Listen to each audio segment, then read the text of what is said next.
iti okusaba nyo saa 5 no bulijjo okujukiza sabiti wanda fa bakabiki ati yokuiba naffe Abangilikani sabiti ya leero iba naffe Abangilikani tuna kutambula nabo mu studio tunamukadde waffe Moses Kayimba amba mwita Kayimba mwita Kayimba ndio kitofikiri Kayimba so si Kayemba kada fono radna ye banga dene kisane mu covid tutambula ye tamjina fefena atwera fena natamba naye mumbera bwetyo anya baona ndini kakufa mwebaza kutindi gokuveka ko ate okujja tutanze kigambo kya Katonda mugabiriza ate ogwena mirembe okuva iruderi azina bayimbi nga bulijjo mumbera yaffe nzaba Katonda tambule naye ate atusikirina mukabya mtesetese bwe kutamba naffe bananga ba digital banga nti bali live ku CBS FM Facebook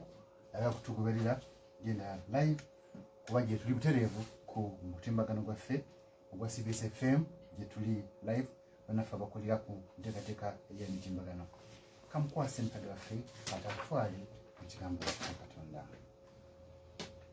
webale nnyo ssebo Oluganda mukulu Male Busuulwa era eri abatuliza mwenna radio yaffe eno CBS FM 88.8 atusinziira wano mu mbuga enkulu mu Bulange Emmengo. Erinnya Reverend Canon Moses Kayimba omuwandiisi w'obulabirizi wa West Buganda mu kanisa ya Uganda. Era twebaza omukisa ogutuweereddwa ffe okubeera ku mpewo olunaku lwaleero okuweereza nga nammwe mugoberera era tubakoowoola abali okumpi n'abali wala mu batemyeko mujje twegattira mu kusaba kuno okwenkya y'olunaku luno. Nzize ne maama Rachel Kayimba n'abooluganda benja okubanjulira nga tumaliriza naye nga ffenna tusanyuse okubalaba.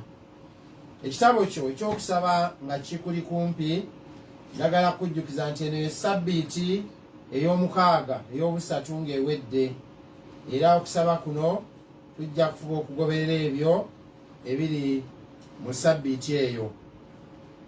Katonda kwagala naye abeera mu kwagala abeera mu Katonda ne Katonda abeera mu ye. Abaagalwa ennyo tukuŋŋaanye wano mu maaso ga Katonda ayinza byonna ne mu maaso g'ekibiina kyonna eky'omu ggulu nga tuzze okwongera okwewaayo eri Katonda nga tuyita mu Yesu Kristo Mukama waffe. Okusinza kwaffe n'okutendereza kwaffe era n'okwebaza kwaffe okwatula ebyonoono byaffe okusaba ku lwaffe ne ku lw'abalala lyoke tweyongere okumanyira ddala mu mazima obukulu bw'okwagala kwa Katonda era twolese balebye ekisa kye mu bulamu bwaffe era tusabe ku lw'abalala ebyo beetaagibwa ku lw'obulungi bwabwe. Kale katukkakkane era tusiriikirire nga tujjukira nga Katonda ali naffe kaakano. Nja kubasaba n'ekigambo ekyo ate era munneegatteko oluyimba nga tutandika okusaba kuno lwa 153 153.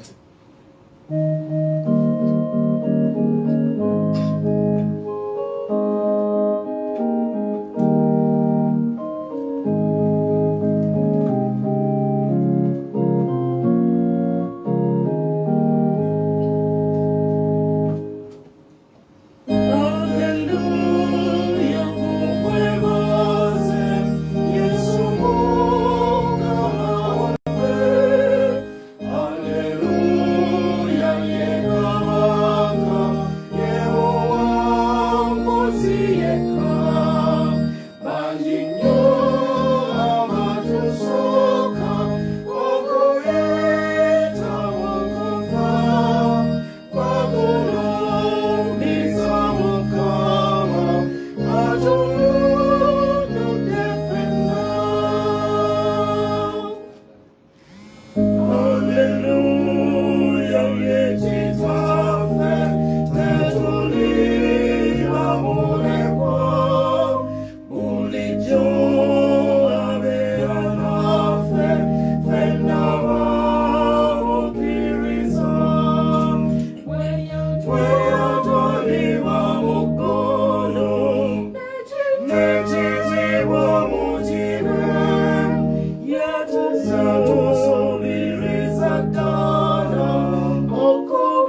Olw'amakumi asatu mu bitabo ebyokusaba era essaala eyo nga tugendera wamu nkyayi kitaffe ayinza byonna era aw'ekisa ekingi tukyama okubako ogwong'endera bwezibula tubeera nnyo okulowooza n'okukuba emitima gyaffe tugaana okulya amatika ag'amatukuvu tuleka bitugwanira okukola era tukaba tugwanira kukola so nga n'obulamu tebuli mu ffe naye gwe ayi Mukama otule mufa abanaku abalina ebibi ayi Katonda basaasira abatookoona kwabwe obazza aboneredde nga bwasuubiza abantu bonna wa Kristo Yesu Mukama waffe ayi Kitaffe w'ekisa ekingi era otubeere ku bwoyo okutolera okwegendereza nga tukutya ggwe era nga tuli obutuukirivu erinnya tukutenderezebwe. Katonda ayinza byonna kitaawe wa Mukama waffe Yesu Kristo atayagala alina ebibi okufa wabula okuleka okwonaako okubeera omulamu era yatuma n'alagira abaweereza be okuwulira n'okutegeeza abantu be nga aboneredde okusonyiyibwa n'okuggyibwako ebibi byabwe. Katonda oyo asonyiwa era abaggyako ebyo ababonerera amazima era abakkiriza ddala enjiri entukuvu. Kale tumwegayira okutuwa okwonera okw'amazima n'omwoyo omutukuvu ebigambo tukola kaakano alyoka abisiime era nebyo tunaakolanga mu nnaku zaffe eziri mu maaso era ebirongoofu era ebitukuvu oluvannyuma tuleke tutuuke mu ssanyu eritakoma ku bwa Yesu Kristo Mukama waffe. Kitaffe ali mu ggulu erinnya lyo litukuzibwe obwakabaka bw'obujje byagala bikolebwe mu nsi nga bikolebwa mu ggulu. Tutere emmere yaffe eya leero otusonyiwe okwonoona kwaffe nga naffe tusonyiwe abatwonoona otutwala mu kukemebwa naye otwokole mu bubi kubanga obwakabaka obuyinza ekitiibwa bibyo emirembe n'emirembe. Amiina. Katwatule ekitiibwa ekimpi ekitiibwa kibeere kitaffe n'eri omwana n'eri omwoyo omutukuvu nga bwe kyali olubereberye bwe kiri ne kaakano bwe kiriba emirembe n'emirembe. Amiina. Mutendereze Mukama. Tunayimba oluyimba lwa 295 nga luteekateeka olw'okuwulira ekitundu. Oluyimba lwe 295 nga tweteekateeka olw'okusomerwa ekitundu.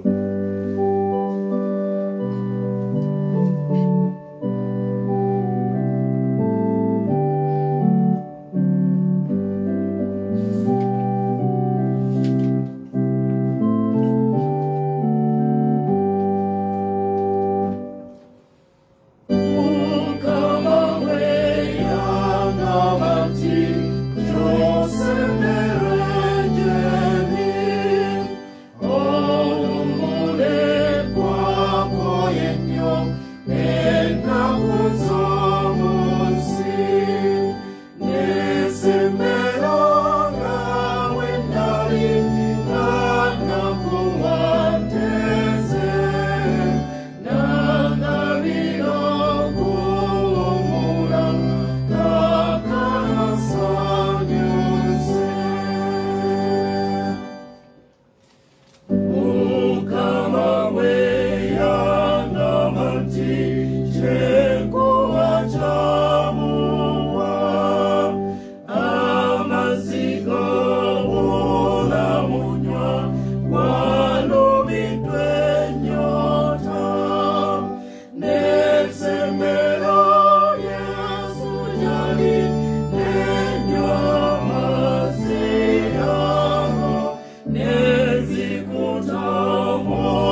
ekitundu kigenda kusomerwa Maama Rachel Kayimba.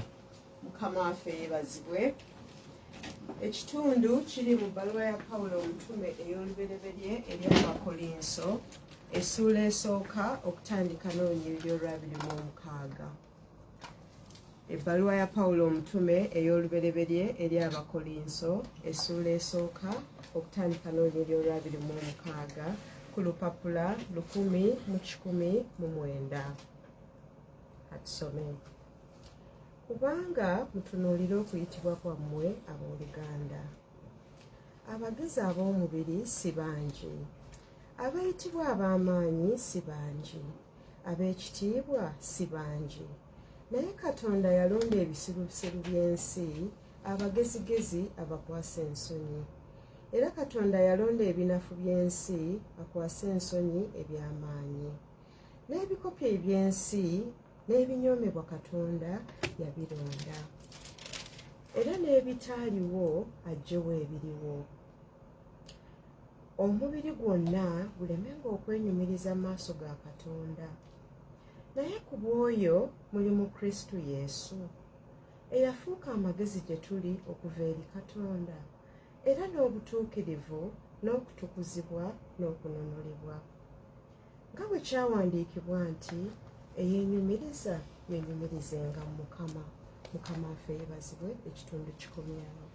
Mukama waffe yeebazibwe. Tunaayimba Zabbuli ey'ekikumi. Tumuleetere Mukama eddoboozi ery'essanyu mu ensi zonna. Zabbuli ey'ekikumi.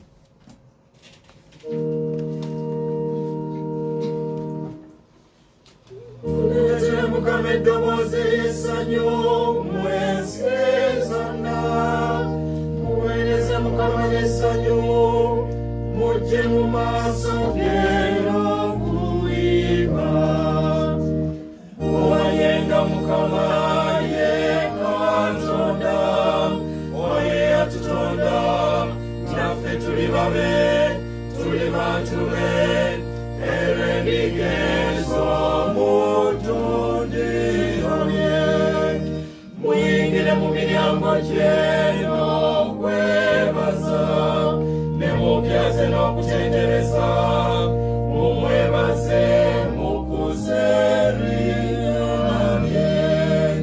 Kubanga Mukama mulungi, okusasira kwe kwa lubeerera, n'obwesigwa bwe bwa mirembe gyonna. Ekitiibwa kibeere kitaffe n'ery'Omwana n'ery'Omwoyo Omutukuvu, nga bwe kyali olubereberye, bwe kiri ne kaakano, bwe kiriba, emirembe n'emirembe.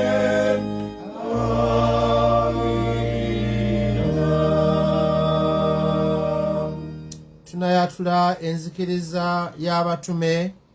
Nzikiriza Katonda Kitaffe ayinza byonna, omutonzi w'eggulu n'ensi, ne Yesu Kristo omwana omu yekka Mukama waffe, yaza mu mwata musajja Maliyamu, yali olubuto olw'Omwoyo Omutukuvu, n'abonyaabonyezebwa ku mibe gya Pontyo Piraato, n'akomerwa ku musaalaba, n'afa, n'aziikibwa, n'akka emagombe mu bafu, olunaku lwokusatu n'azuukira mu bafu, n'agenda mu ggulu.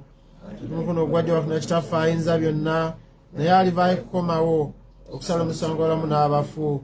Nzikiriza Omwoyo Omutukuvu n'ekkanisa entukuvu y'abantu n'erebuna wonna, n'okusa ekimu kw'abatukuvu, n'okusonyiwa ebibi, n'okuzuukira kw'abafu, n'obulamu obutaggwaawo. Amiina. Mukama abeere nammwe.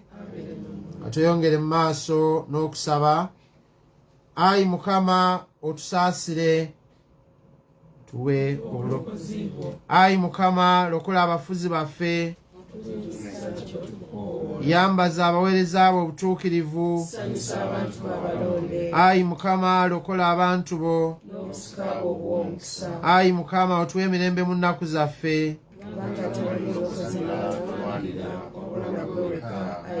Ayi Katonda tulongoose emitima gyaffe munda.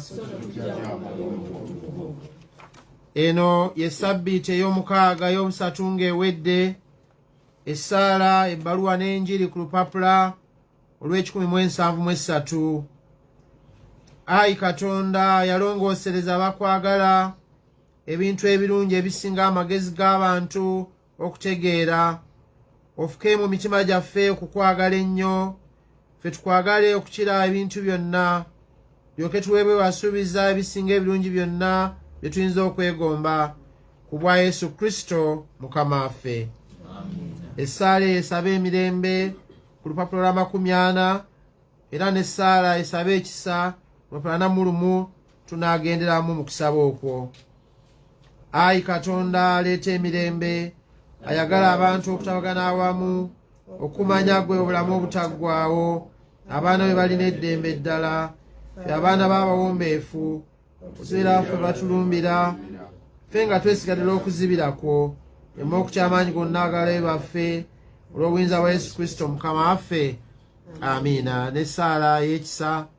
Ayi Mukama, Kitaffe mu ggulu, Katonda ayinza byonna ataggwaawo, batuusizza nga twebala n'okunaku kuno lusookera, otubeere n'amaanyi go, otubeere tuleme okwonona leero, newaakubadde okuyingira mu kabi konna, tukole tulingamye mu kufuga kwo, tukole bulijjo ebiri mu maaso g'ebyobutuukirivu, obwa Yesu Kristo Mukama waffe. Amiina. Tunaagenda mu maaso n'okusabira ensonga ezitali zimu.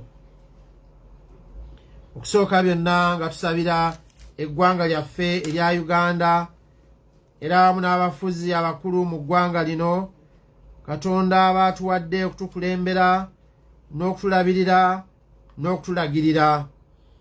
Ayi Katonda ayinza byonna, gwe mu kisa kye ekingi ekyegereka yatuwa eggwanga lino erya Uganda amakula ng'obusika bwaffe, tukwegala n'obwombeefu okubeera buli omu ku ffe, okujjukiranga bulijjo ekirabo ekyo, era n'okugonderanga by'osiima nga tusanyuka.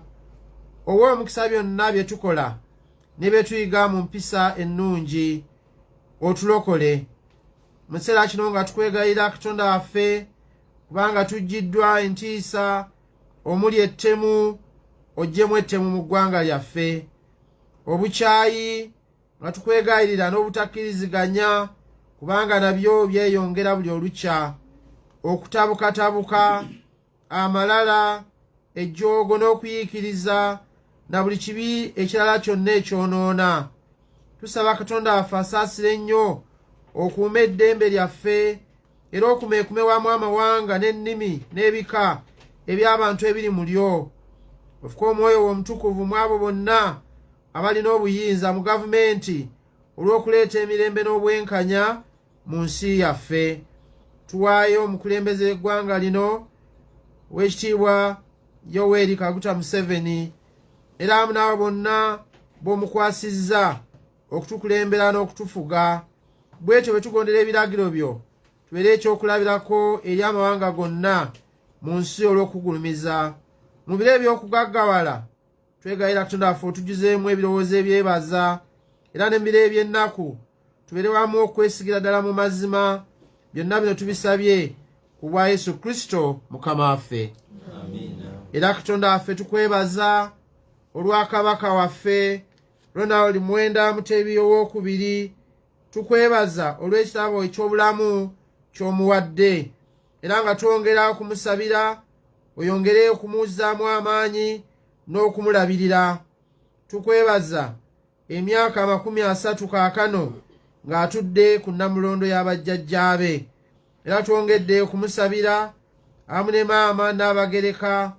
Tukwebaza olw'obuvunaanyizibwa n'emirimu gy'omukozesa mu bwakabaka buno era ne wabweru w'obwakabaka buno. Twongera okuwaayo Katikkiro Oweekitiibwa Charles Peter Mayiga, twongera okuwaayo abamyuka ba Katikkiro, Sipiika w'Olukiiko Olukulu olw'Olukiiko lwa Buganda, baminisita, abakungu, bajjajjaffe abataka, abakulu ab'obusolya, okutuukira ddala ku abo abali ku magombolola, ku miruka era n'abatongole. Twongedde okusaba obumu bweyongere, twongedde okusaba enkulaakulana, twongedde okusaba emirembe. Ayi Mukama, wulira okusaba kwaffe, era tukwebaza olw'ekkanisa yo gye wagula n'omusaayi gwo, era tukwebaza olw'abo bonna b'oyise era b'okwasizza buvunaanyizibwa okugirabirira. Ayi Katonda Kitaawe wa Mukama waffe Yesu Kristo, omulokozi waffe omu yekka, omulangira w'emirembe, otuwe omukisa tusizeeko ddala emyoyo kubi bwaffe obunene bwe tulimu olw'okwawukana oluusi okugjawo mu ngeri emu oba endala. Tusabye nti ne mu kkanisa yo Mukama ng'oggyawo obukyayi bwonna n'okuteerera kwonna n'ebigambo ebirala byonna biyinza okutuziriza mu kugattibwa okumu okwa Katonda era n'okutabagana. Era kubanga omubiri guli gumu gwokka, n'omwoyo omu, n'okusuubira kumu, olw'okuyitibwa kwaffe Mukama omu, okukkiriza kumu, okubatiza kumu, Katonda omu Kitaffe ffenna. Twongera okuwaayo Ssaabalabizi w'Ekkanisa ya Uganda, His Grace the Most Reverend Dr. Samuel Stephen Kayimba Mugalu amu ne Maama Margaret. Twongera okuwaayo abalabirizi bonna abo bakyali ku mulimu kaakano era n'abo abawummuze amu ne bamaama baffe. Twongera okuwaayo abakadde b'ekkanisa, ababuulizi, abakulembeze mu bitongole eby'enjawulo mu kkanisa yo, abaana baffe abato, abavubuka era n'abantu abakulu. Bwe tutyo okuva leero ffenna lowoozenga bumu n'omutima nga tugattiddwa awamu mu mazima n'emirembe n'okukkiriza n'okwagala, yoke tukulumizenga n'omwoyo gumu n'eddoboozi limu ku bwa Yesu Kristo Mukama waffe. Tukwanjulira abalwadde abatali bangeri zimu era n'okulumizibwa okutali kumu, abamu nga bali mu malwaliro nga bafuna kaakano obujjanjabi, abalala nga bali mu maka gaabwe eyo nabo nga gye bali, abalala nga bafunye obujjanjabi, n'abala bangi nga bakyayongera okunoonya obujjanjabi. Ayi Katonda awonya endwadde zaffe zonna era amanyi ng'abalwadde beetaaga omusawo. Tugayiridde ow'omukisa abo be wayita okukola omulimu gwo ogw'okuwonya, balyoke bakole omulimu gwabwe mu maanyi n'amagezi gwe wekka by'oyinza okugaba. Eri abalwadde be tujjukira hano kaakano, omuddu Reverend Emmanuel tulina omubeezi era n'omuddu Reverend Andrew Mugabi, n'abalwadde abala bangi abali ku bitanda mu malwaliro n'abajjanjabibwa mu maka gaabwe. Tukusaba ofuke okwagala kwo mu mitima gyabwe mu byonna bye bakola, era ng'abasawo bano bajjanjaba balyoke balaga omusawo omukulu Yesu Kristo Mukama waffe, oyo alokola era awonya. Ayi Mukama, wulira okusaba kwaffe. Tujjukira mu kiseera kino okusabira bonna abafiiriddwa. Ayi Katonda ayinza byonna, Kitaawe wa Mukama waffe Yesu Kristo, nannyini kusaasira kwonna, twegayidde otunuulire n'ekisa abo bonna abakaaba amaziga olw'okufiirwa ab'emikwano era n'abooluganda. Okkirize okubakubagiza n'okubagumya bonna abali mu nnaku. Osaasire okusinga byonna bannamwandu ne bamulekwa n'enfuuzi zonna n'abaviiriddwako abakyala, era obajjuze ekisa kyo n'emirembe ennaku zonna. Byonna tubisabye olw'ekisa ky'omwana wo omu yekka Yesu Kristo Mukama waffe.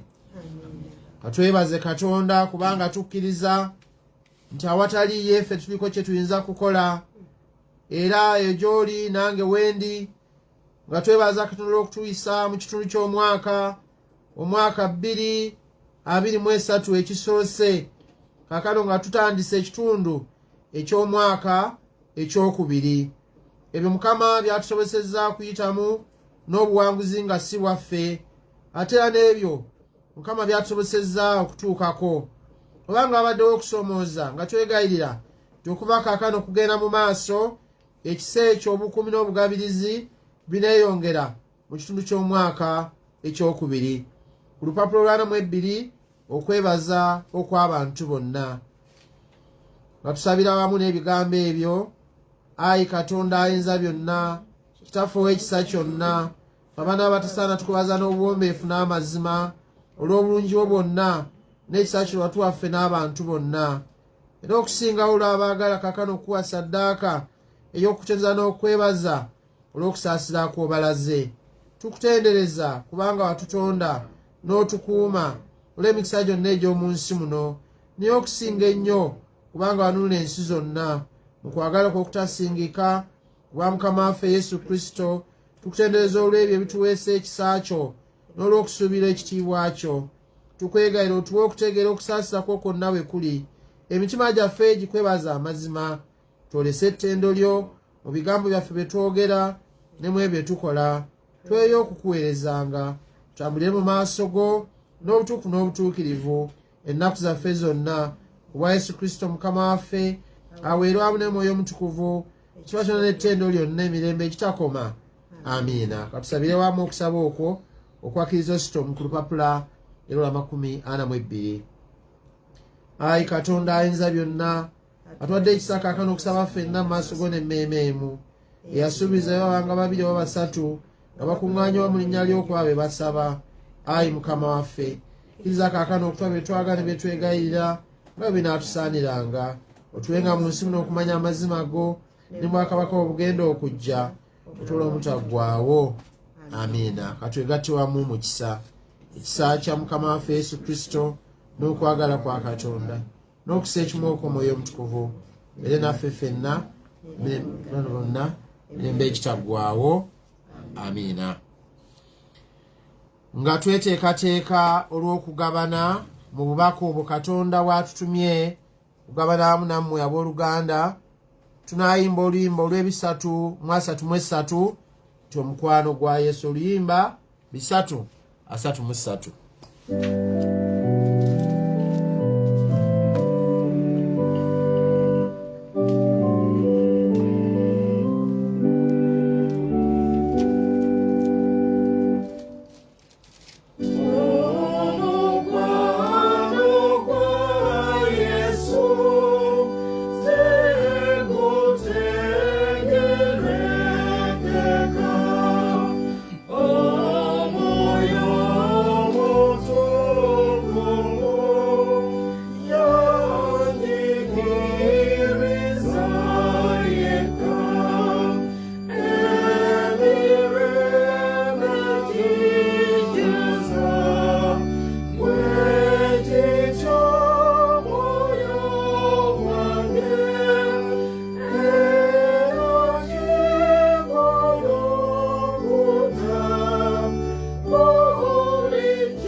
twongera okubaaniriza ennyo mu linnya lya Mukama waffe Yesu Kristo, era nga twongera okwebaza ennyo Katonda atuwadde omukisa okuweereza enkya ya leero, ate nammwe ne twongera okubaaniriza n'okwebaza olw'okutwegattako mu kusinza kuno.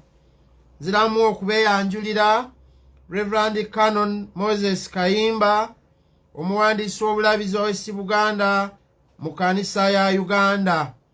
era nga tuvudde ekaka omubuddu era wamu ne maama Rachel Nambatya Kayimba bwe tuzze enkya ya leero tusanyuse nnyo okutegeera nti gye muli abamu twongedde okulaba wano nga kwe muli erinnya lya Mukama waffe Yesu yeebazibwe. Mukkirize tubatuuseeko okulamusa kwa mukadde waffe ekitiibwa omulabirizi the right Reverend Henry Katumba Tamale ne maama Reverend Canon Elizabeth Julia Katumba Tamale omulabirizi wa West Buganda, era n'okulamusa okuva mu woofiisi ey'obulabirizi mwe tuweerereza batutumye nnyo okubalaba. Mukkirize tubasaasire eri mmwe mwenna abayita mu kusoomoozebwa okutali kumu omuli okulwala, okulwaza era wamu n'okufiirwa. Abamu tuwulidde, abalala weewaawo tugenze okumanya nga biyise.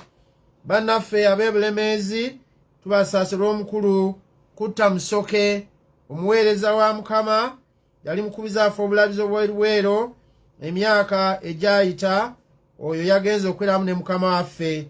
Ate mukadde waffe James Senveewo era w'Oluganda oyo naye nga Mukama yamututte ewuwe okuva mu kkanisa ya Luka Omutukuvu Kibuye. Tumanyi nti abo bonna olunaku lwa leero abalala bali mu kutambula kaakano okugenda okubawerekera. Twongere okusabiragana n'okwegayira Katonda ffenna atuwumbewumbe era atukumeekume, kubanga ye waatali tetuliiko kye tuyinza kukola. Ate atusanyukira wamu nammwe mwenna Katonda waffe baawadde ebirungi okusinga byonna gye tuli ekirabo eky'obulamu. Badde muwulirawo mu kusaba nga mbayozaayoza mwaka gweramu emyezi 12. Bwe tutambula ne tumalako ekitundu ne tukutuka mu makkati tetuyinza buteebaza Katonda, ne tumwegayirira ate atukulembere mu kitundu ekiddirira. Kale nno nkuyozaayoza kubanga Mukama akyakuleseewo era nzikiriza nti alina ensonga lwaki akuleseewo. Twegayirira atukulembere nga tugenda mu maaso. Kitange nkwebaza olw'ekiseera kino era ebale Mukama olw'olunaku luno. Tukwebaza olw'omukisa gw'otuwadde ffe okwogera eri ekibiina eky'abakkiriza abali okumpi n'ewala abeetesese okuwulira, ate n'abo abanaawulira oba oliawo oluvannyuma ne bwe tunaaba nga tuvudde ku mpewo. Nkwegayiridde okusooka nze onteeketeeke bulungi, ate n'eri abooluganda oggule amatu n'okusinga ag'omunda bwe tunaawulira eddoboozi lyo tukole nga bw'osiima. Tusabe nga tuyita mu ggwe Yesu Kristo Mukama waffe. Amiina. Neebaza maama Rachel atusomedde ekitundu ekyo obanga waakatwegattako ebbaluwa ya Pawulo omutume ey'olubereberye eri Abakolinso essula eyo esooka tutandikidde ku 26 okutuuka ku 31. Era omutwe gugamba okutunulira okuyitibwa kwaffe n'okukola ebyalagirwa eby'ensonga. Okutunulira okuyitibwa kwange n'oluvannyuma tukole ebyalagirwa eby'ensonga. Njagala kubategeeza nti nze nammwe tuyitiddwa, oba oliawo twayitibwa dda, era mu kuyitibwa okwo ne tuyitaba. Bwe tuyitaba tusuubirwa okukola ng'okuyitibwa bwe kufaanana. Bwe tulaba nga tugabana mujja kulaba nti naawe w'oliawo wayitibwa. Oluusi tuyinza okulowooza nti abaweereza nga nze ali wano nga njogera, baganda bange ne bannyinaze abayimbi abali wano, owooluganda male atutembeeta kaakano, nti tuyinza okulowooza nti ffe baweereza ffekka. Naye njagala kutegeeza nti naawe maama ali awaka, naawe oluganda atudde ku bodaboda, naawe ali mu katale, olina okuweereza okwo Katonda kwakuyitidde, kubanga olina by'okola ate ebigasa abantu abakwetoolodde. Ebigambo bino Pawulo ono mutume abiwandiikira ekkanisa eri mu Kolinso. Era bw'otandika olw'obudde tujja kuddayo, bw'onoosoma ebbaluwa gy'etandikira ojja kuwulira Pawulo bw'agenda nga ttotola ebigambo. Okusooka ku lunya olw'okunaatandika n'okwebaza nti neebaza Katonda wange bulijjo ku lwammwe olw'ekisa kya Katonda kye mwaweerwa mu Kristo Yesu. Pawulo yeebaza Katonda nti okuyitibwa kwe si kukwe yekka, naye bwe yamanya, bwe yafuna, bwe yaweebwa, ate n'agabana n'abooluganda, ng'abakuutira bwe tunakira wansi awo, nabo mu kuyitibwa nga abaana ba Katonda, okuyita mu Kristo Yesu, ng'abasuubira ekyo kye baafuna okukigabana. Mutunuulire okuyitibwa kwammwe. Ekigambo ekyokubiri Pawulo kyakozesa wano, era mwakiwulidde ne mu ssaala ey'olunaku, kirimu ekigambo eky'okubakubiriza mu kubeera mu bumu. Olunya olw'ekkumi nti naye mbeegayirira bw'amala wali okubatotolera okwebaza n'okuyitibwa n'ekisa kye baaweebwa. N'agamba naye mbeegayirira abooluganda olw'erinnya lya Mukama waffe Yesu Kristo, mwenna okwogeranga obumu n'ebiddirira awo. Anyweza ekigambo eky'abantu abayitiddwa, naye ng'abakuutira okubeera obumu. Bwe kiba nga owa bodaboda tali bumu n'oyo gw'agenda okusaabaza, bwe kiba ng'atunda ennyaanya ku mudaala awo ku kyalo we yateeka akatale, nga tali bumu n'oyo gw'aziguza, tetuyinza kuba na kuweereza kw'amagezi. Kyava ayongera mu maaso mu kigambo ekyo, ayina bwe yamenya ng'abategeeza nti mpuliddeeyo gye muli nga mulimu okwawukana. Abamu ba Apolo n'agenda ng'amenya abalala bagamba Pawulo n'abala bonna nga bwe yabalaba.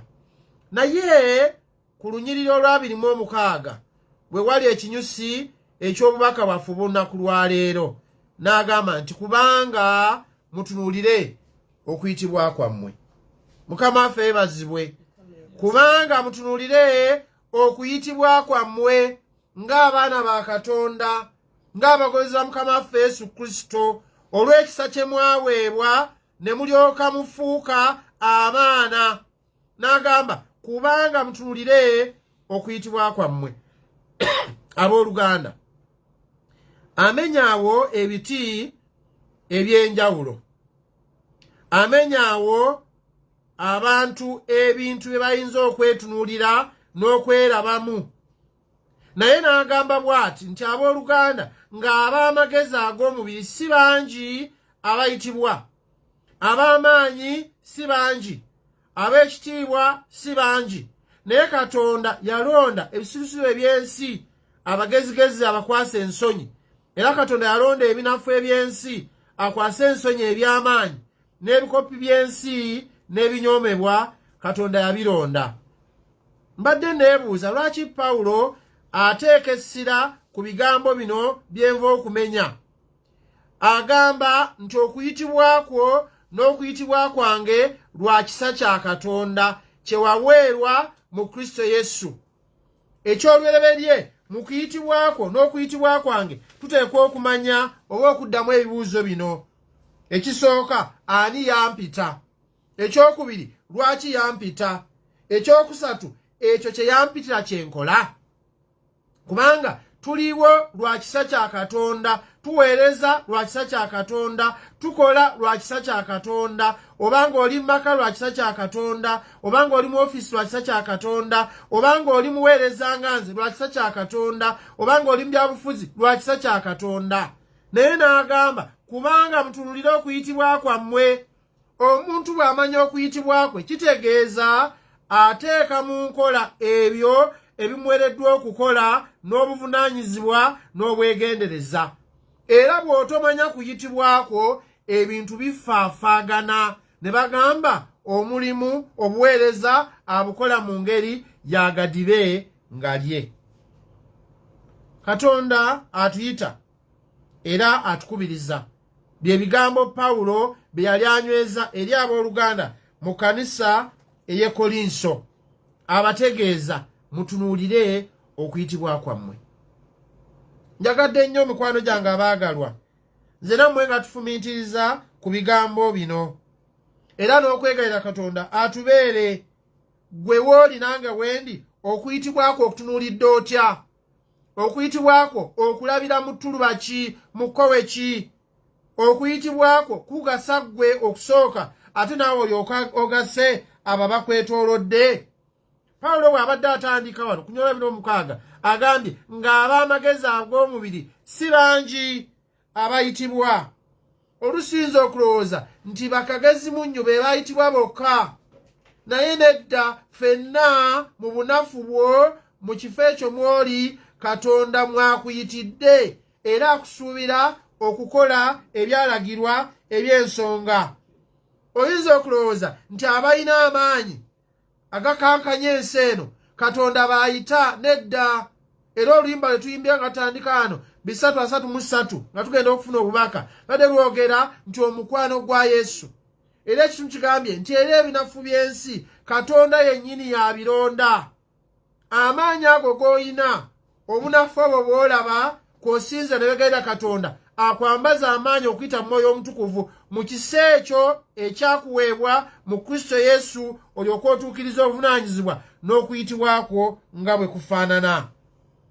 Bw'ali osiriikiridde owooluganda n'otuula n'ofumiitiriza ku kuyitibwa kwo, mutunulire okuyitibwa kwammwe abooluganda.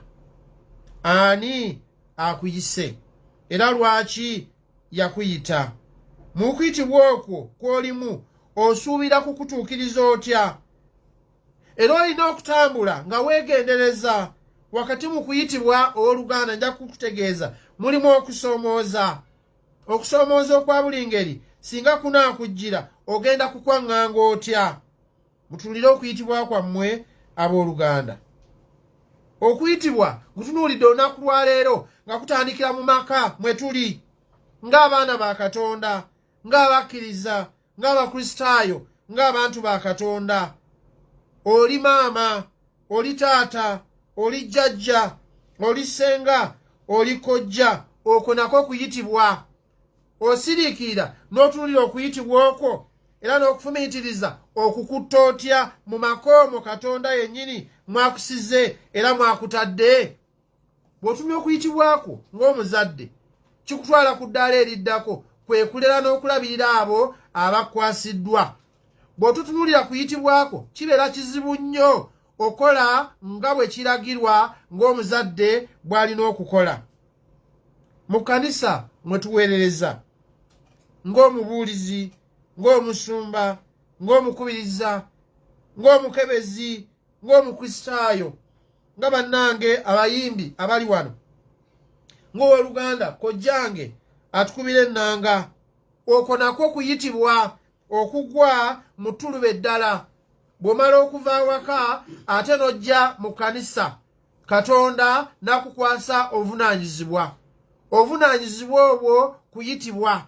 Naye wali ofumiitiriza n'ogamba kaakano olwaleero mpaddeyo eddakiika zino tunulire okuyitibwa kwange ng'omuweereza ku madaala ag'enjawulo mu kkanisa ya Katonda.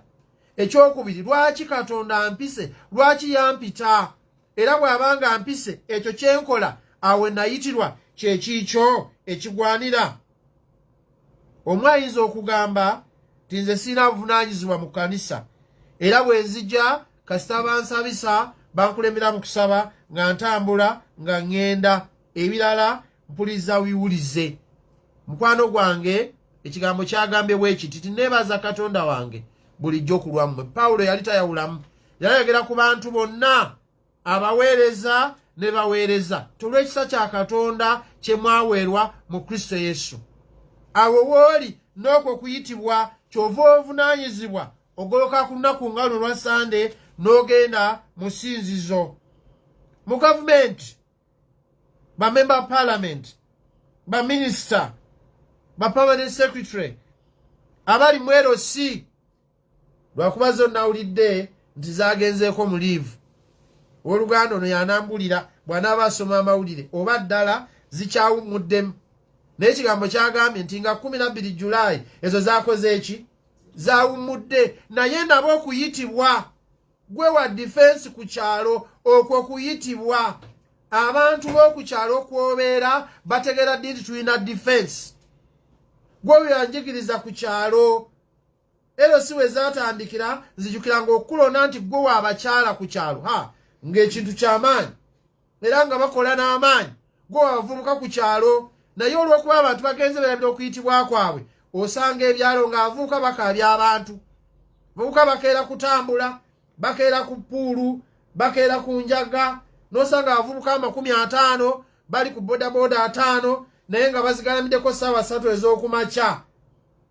Teekayo abantu ku makya, kwata enkumbi ogenda olime, atoddeyo olw'eggulo. Okuyitibwa okwo kulungi, naye ate oteeka okukola n'obwegendereza ng'ovunaanyizibwa, kino oba okiwummuzaako ate okole ekiddirira. Wano tuli tumanyi bulungi nti Oweekitiibwa Katikkiro era emirundi gyonna ategeezezza nti ye mukulu waffe ate nga kituufu. Ye awamu ne bonna baweereza nabo, okwo nako kuyitibwa kunene kukulu. Era waliwo ebintu byetulabye nga bigenda byeyongerako, nga batulambika n'okutuyigiriza n'okutukubiriza n'ogamba Katonda yeebazibwe kubanga batunuulidde okuyitibwa kwabwe. Bategedde ani yabayita, ate bamanyi okutegeera ani yabayita, ne bamanya kiki balina okukola mu kuyitibwa okwo.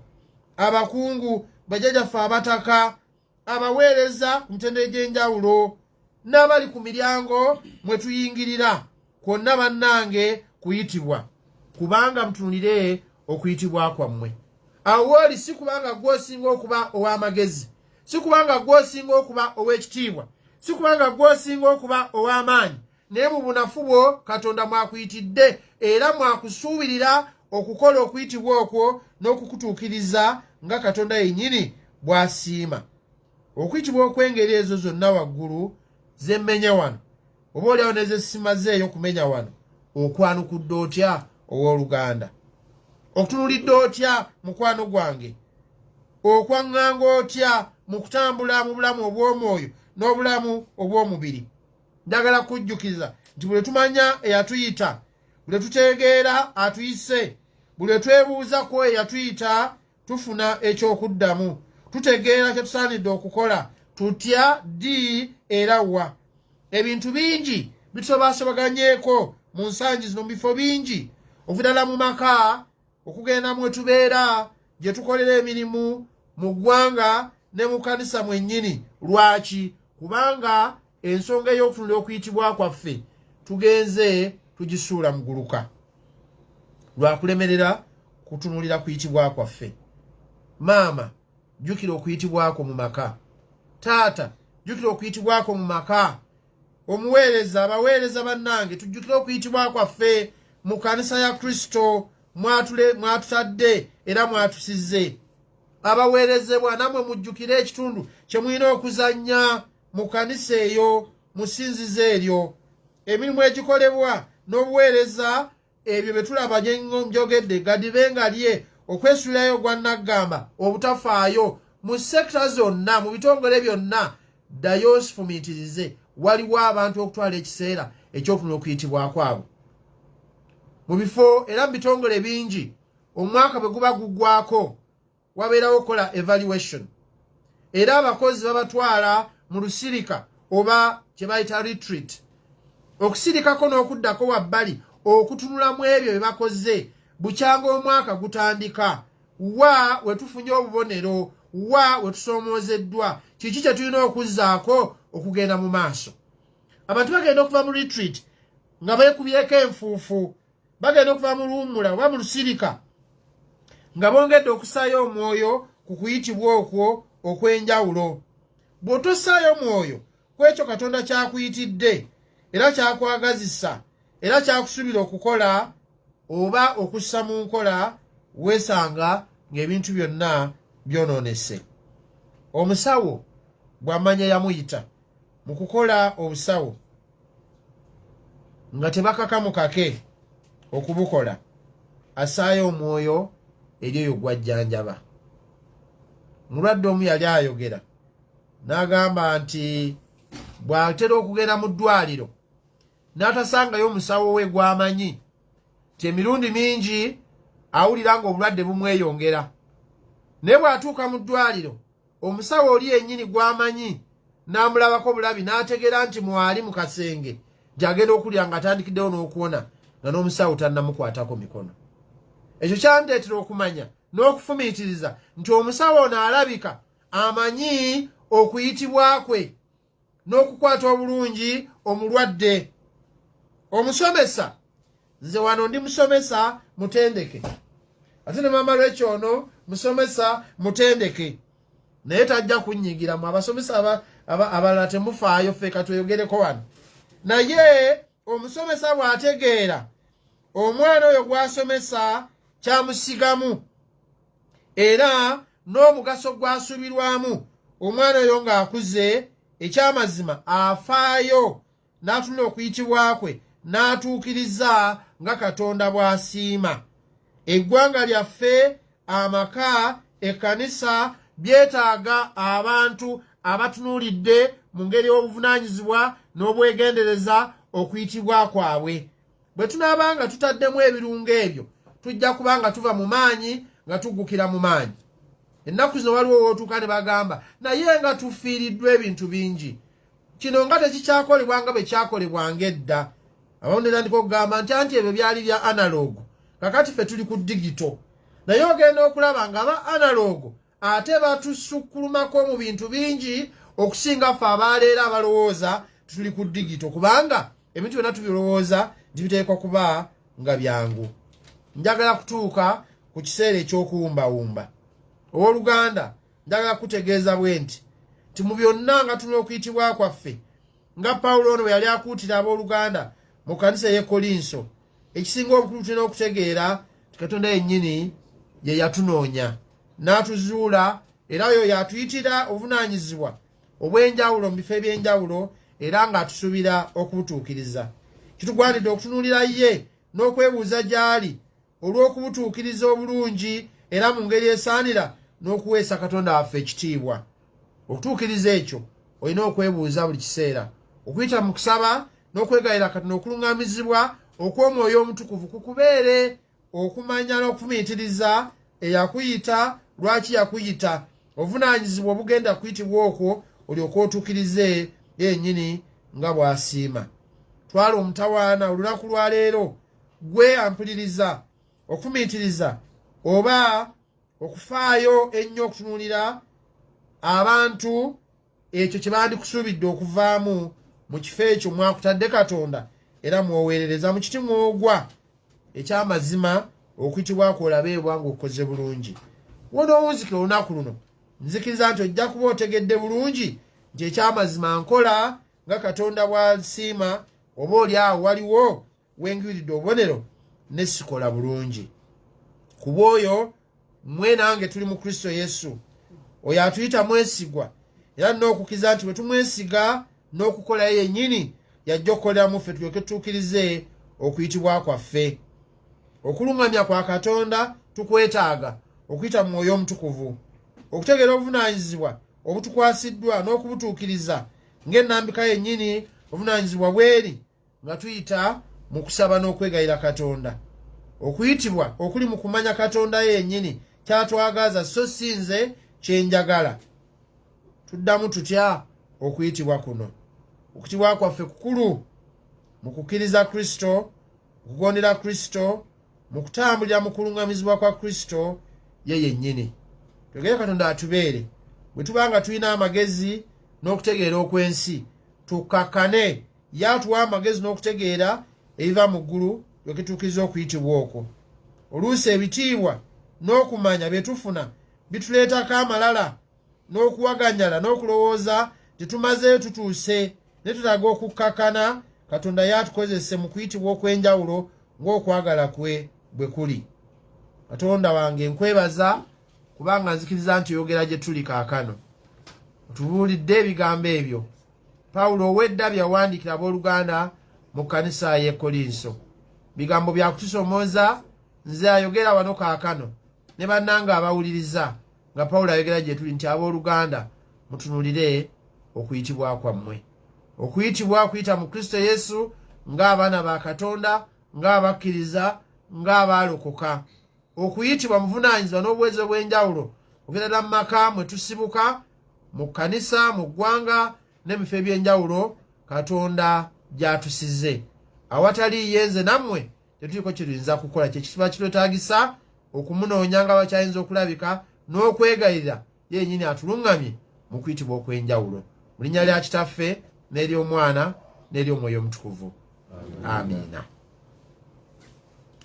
Twebaza Katonda abooluganda olw'ebigambo ebyo nate bye tugabanye era nga tweteekateeka ate kugenda mu kusaba okunaabanga kufundikira oluyimba lwa 296 tetunayimba nti ompise Mukama okujja nga gy'oli nti onnaaze n'omusaayi gwo ogusinga byonna. Ebigambo ebyo nga buwerekera obubaka buno ate nga buteekateeka okufumiitiriza buli kin'omu ku ffe okuyitibwa okw'enjawulo Katonda yennyini kwatuyitidde ate tumwegayira atuwe amaanyi n'amagezi okumanya n'okutegeera okwanukula obulungi okuyitibwa okwo. 2:96.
Mukama abeere nammwe. Okyalire amaka gaffe ayi Mukama tukwegayiridde ogobere wala mugoye enkwe n'emitego gya Setaani okize malayika abatukuvu bajje mugo batukume n'emirembe era n'emikisa gyo gibeere naffe emirembe gyonna ku bwa Yesu Kristo Mukama waffe. Era Katonda kitaffe bwe yayolesa mu bwakatonda bwo ng'otukuza emirimu gyonna egy'omu ggulu ne mu nsi, omwana Yesu Kristo yatulaga ekyokulabirako ng'akola n'emikono gye mu bbajjiro. Ne kaakano tukusaba era tukwegayirira Kitange ow'omukisa emirimu gyonna gy'oyitidde abaana b'okukola mu nsi muno, emirimu n'okuyitibwa okw'enjawulo, abalala nga balimi, abalala nga balunzi, abalala nga bakola obuvunaanyizibwa mu woofiisi, abalala nga basuubuzi, abalala nga basaabaza abantu, abalanga bali mu makolero n'emirimu emirala gyonna ne bannaffe abatuweereza wano mu radio yaffe eno CBS FM n'ebitongole byonna eby'obwakabaka. Emirimu egyo tugikolere mu mwoyo gumu ogw'okwagala ne mu mazima n'obutuukirivu, era gibe egy'okutugasa ffe n'abantu bonna mu bulamu obwa bulijjo ku bwa Yesu Kristo Mukama waffe. Otubeera ayi Mukama mu kusaba n'okwegayirira kwaffe, otulungamye ffe abaana bo mu kkubo erituusa mu bulokozi obutaggwaawo. Bulamu buno obw'okufa bulimu okukyusakyusa okungi, tukumibwe ggwe bulijjo eteeseteese olw'ekisa kye ekingi okutubeeranga ku bwa Yesu Kristo Mukama waffe. Emirembe gya Katonda ekisinga okutegeera kwonna gikume emitima gyammwe n'amagezi gammwe mu kumanya n'okwagala Katonda n'omwana Yesu Kristo Mukama waffe, era n'omukisa gwa Katonda ayinza byonna, Kitaffe, Omwana n'Omwoyo Omutukuvu, sabye omukisa ogwo gube ku mmwe, guleme okubavaako emirembe n'emirembe. Amiina. Oluyimba lw'168 nti Yesu alifuga wonna.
Kwebaza mukadde waffe olw'ekigambo ekituufu. Ebibuuzo bibadde bisatu bikulu. Ani yampita? Lwaki yampita? Yampita kyenkola? Ebibuuzo ebyo babitulekedde buli omu yefumiitirize mu mbeera waziri. Maama, abantu baffe bawaliseeka tebanjagala kumanya nti batuuse bulungi wano.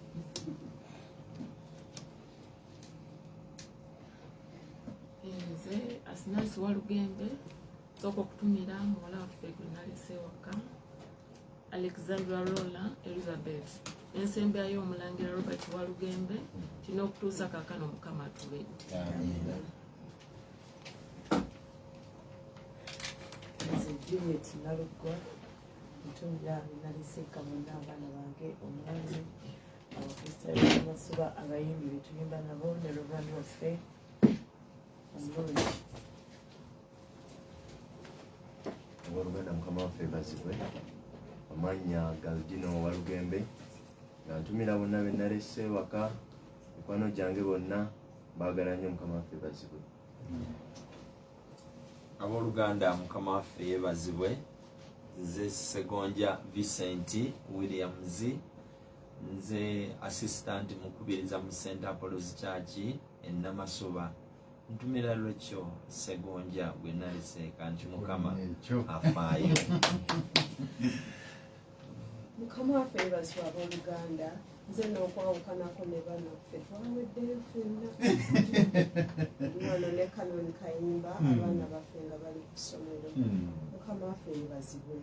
Ekikulu kya byonna ani yakuyita, obuvunaanyizibwa obutuukiriza, bamaama. Tuleme kubeera bamaama na bataata naye tubeera abazadde abalungi nga tutunuulira okuyitibwa kwaffe. Munansonyiwa katono ndi musomesa ate omusomesa ow'abaana abaliko obulemu. Waliwo obulemu bwe bayita autism, nyinza obutabunnyonnyola nnyo.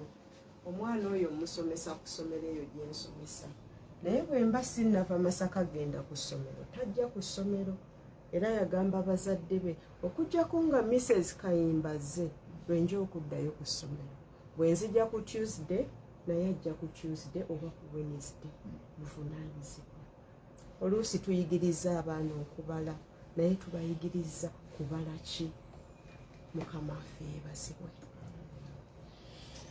Mukama waffe yeebazibwe abooluganda, ssebo oluganda mukulu Male Busuulwa ne ttiimu yonna bwe mwatwaniza mu studio zaffe zino. Twagala okubeebaza olw'omukisa ogutuweereddwa era ne management yonna ya CBS FM. Njagala okwebaza Katonda mbadde n'abaana b'oluganda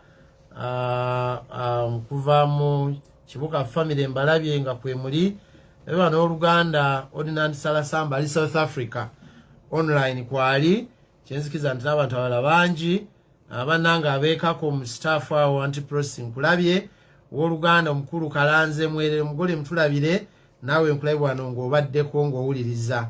Mwebale nnyo balire ddala abuweereza bunaku lwa leero.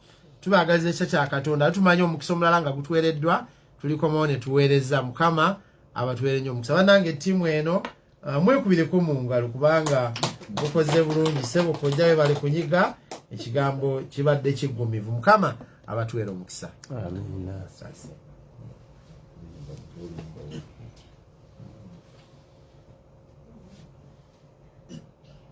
Mukama weya nti jusemere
Sebo Uganda Male Busuulwa neyanziza Mama Margaret Nancha Kibuuka munnange webanye watesitese bulungi nga tujja wano gemaanyi ago tukutumidde nje ne maama Prescovia Kiwagama mmanyi nti kwoli Sebo Dickson ne Uncle Robert nammwe mbalabye Mukama abatwera omukisa bwe bityo bitambudde tuweza kusaba nga berwadda kyumpa kyakyo mu Uganda Luweero mwenna mikwano gyange balungi bubba kyakyo mu Uganda mbatumidde mwenna Ssaabasajja Kabaka